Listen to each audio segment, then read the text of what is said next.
Before I start, I want everyone here to look around at your leaders and your speakers, and if everyone who's spoken, raise your hand.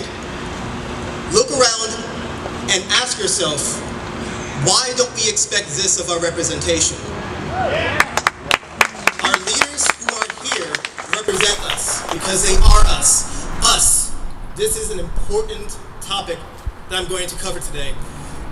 Just 50 years ago this year, we, the United States, sent pilots, astronauts into space.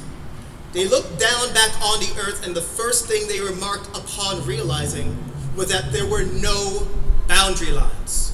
There were no divisions. They looked at our country and saw one unity. Fast forward to today. We are here to talk about the power of we the people. When we feel powerless, we need to ask ourselves what happened. We need to ask ourselves where we went. And we often gets dissolved into us versus them. We the people hold the power. And who are the people? We are. There is an interesting facet to corruption. All of us expect corruption to be sexy. Season 1, House of Cards. Corruption doesn't work that way. Corruption looks like comfort. Corruption looks like comfort and accessibility to business as usual.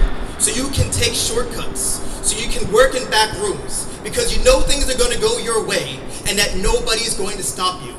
And it's so silent. It's so pervasive. It sneaks past our noses. The only way to take the power back and to disrupt corruption is to take away that comfort. We need to make our leaders uncomfortable.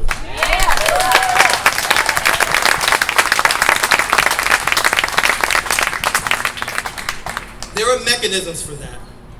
There are mechanisms like accountability. We have the right, the privilege, and the ability to hold our leaders accountable. We're doing it right now. And Deb Butler, I have friends all the way in Arizona sending me videos of you holding our leaders accountable, standing up and making the stand. I'm going to bring you back up again because you've raised some interesting points. We have to take every opportunity to hold our leaders accountable to representation. We cannot allow our leaders to undermine equality, undermine ecology, undermine economy for the sake of their bottom lines and their pervasiveness of corruption and the destruction of the power structures that give us our rights, privileges as Americans.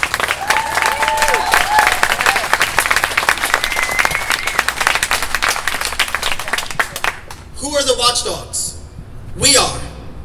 We have to hold them accountable using transparency. We need to demand accessibility to government, into the rooms. We need to make sure the media is doing its job. We need to make sure, and this is where you come back up again, Deb Butler, that the media is in the room, and what your colleague did was noble and admirable, because when the media isn't there, who is the media? We are.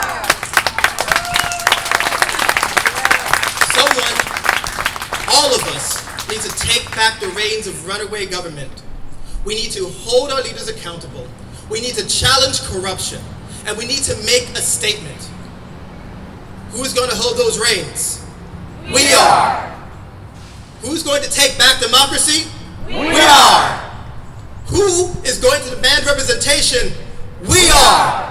And who's going to win this battle against corruption, against poor interests, against bad actors, and take back everything that we earned as our rights as Americans? We are. Thank you.